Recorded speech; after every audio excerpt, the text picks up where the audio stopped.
Hey up everybody. Right then, I'm just about at the point where now I'm going to do my 18-month review. I did one at 6 month, I did one at 12 month, and I'm coming up to 18 months now, so I thought I'd do a bit of an update of where I'm up to and what I've got to do. So basically what you can see in front of you is everything that I've done. I've got nothing else partially made. So that's it, what's in front. And what I've got to do next then, the other things I've got to do is the trailing pony truck for the back. I've got some automatic drain cocks to make for the cylinders. I've got the buffers to make. And then I've got to move on to, as you've seen in my last videos, I've put my cladding on this part of the boiler. I've got the firebox to clad next, but on top of that I've got to start bringing in the design I'm going to do my cab and my tanks, because it's all starting to tie in together now. Now I know 18 months sounds a long time, but you know, there's a hell of a lot of work in one of these, and I'm only a beginner, as you all know. It's the first one I've ever done. And also I've had to make all the items from scratch. The only thing that I've not made is the springs for the axle box, a few stainless set screws, and the pressure gauge. Everything else I've made from scratch.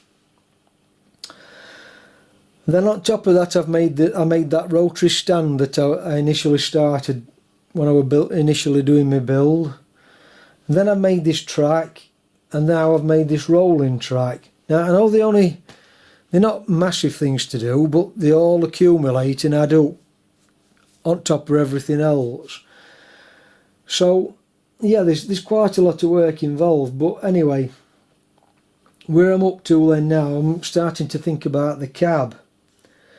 Now, for anybody that's a beginner, all you professionals out there are going to know all this. One of the advantageous things about making one of these is that's a Sweet Pea or a Metre Maid or a bigger version Sweet William or a smaller version Sweet Violet. You never see two exactly the same, and so you've got a bit of scope to put your own stamp on it, if you like, and do it how you want it to look. Well, what I'm going to do, I've got a design in my head how I want it to look, but I'm also tying it in with materials that I've already got on stock, that I've had knocking around for donkey's years, in my shed, round my workshop, etc, etc. So the cab, I've made a few cutouts and I've come up with this. This is the design I'm going for now. It's also the way I want it to look, but it's also tying in with my dimensions for my materials that I've got on stock. Now some people say I'm tight, but I just like to say I like to get value for money. Well, that's my excuse and I'm sticking by it. So I've come up with that design that's going to tie up with my materials. And the tanks, on a Sweet Pea they normally put a saddle tank on, but I'm going to go for pannier tanks. I like the look of them with pannier tanks on. It's just my personal preference, and that's my final decision on roughly my final decision on a tank. And I've worked it out, it's about the same capacity as a saddle tank would be. Now hindsight's a wonderful thing, isn't it? Because when I was making the boiler, if I'd have had this in my mind, which I didn't have at the time, I'd have put my clack valves at the front here and made my tanks go up to my clack valves. But because I've not done that, my clack valves are in the way a bit of the tanks. Now they're going to make the tanks stick out further, plus you're not going to be able to get to clack valves if there's a problem. So I'm not quite sure how everybody else does this. If I'm sure somebody must have done it in the past, I don't know. So I had a good think about it, and what I've done, I've made an adapter to fit on my tank that goes to a manifold that goes to my clack valve, that my clack valve goes to, and I've put a double one on the other side. So I'm going to have my injector going to one, my axle pump going to one on the other side, and my hand pump going to one on the other side onto that double manifold. And that way I can push my tanks right up to the boiler and also get access to taking the clacks off if I need to. Now I don't know if that's how people do it, I don't know, it's just what I've come up with using my logic. Now then, going onto this cab then, I'll move over to the workbench and I'll show you roughly how I've come up with my sizes and why I'm doing it like that. Right, onto the cab then. Down in my shed at the bottom of the garden, I've got some of these shelving shelves off some racking I had once. They've been stored there for years and they've not gone rusty. They're in good condition. Paint's obviously a bit scratched, but that don't matter, it's all going to get rubbed down and painted. And this shelving is approximately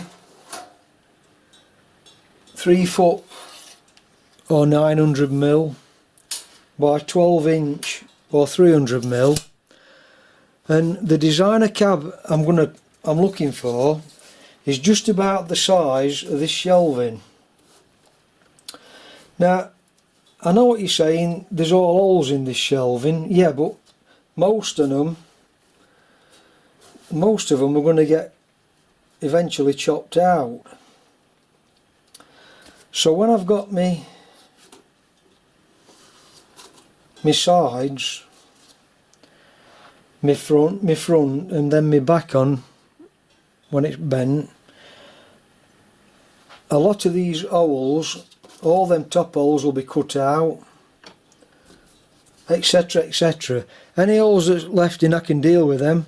I can either make a feature on them or fill them in, MIG weld them in or whatever. I'll get to that when I get to it. But what I was going to do initially were cut all these pieces out. Well, by the way, I'm waiting for a nibbler to come to an attachment for my hand drill to make it easier to cut these out rather than using grinder. But initially what my thoughts were, I was going to cut them out individually and use some angle to bolt them all together, but having thought about it, I'm going to try to make it all from one piece and bend it. So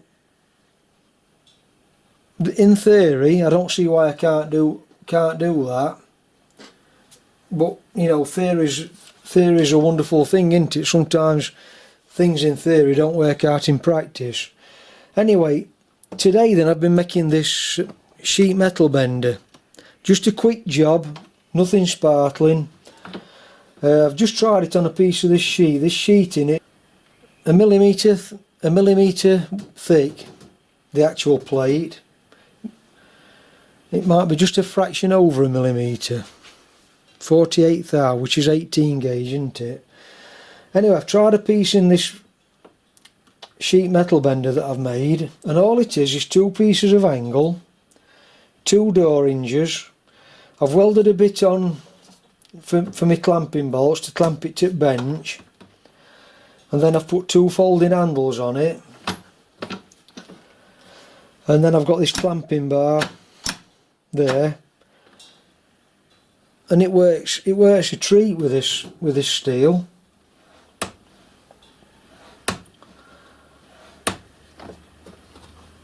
So it's only a bit of a prototype that I made up, but it's, you know, it does a good job.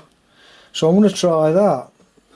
And what I'm going to try and do is do all my bends. I'm going to put these 2 bends on, and then with that bit that's left here on the ends, I'm going to try and get another bend on for the back of the cab, just a short piece, and see if I can do it all in one sheet. That'll save me joining it. So watch this space, we'll see what happens with that.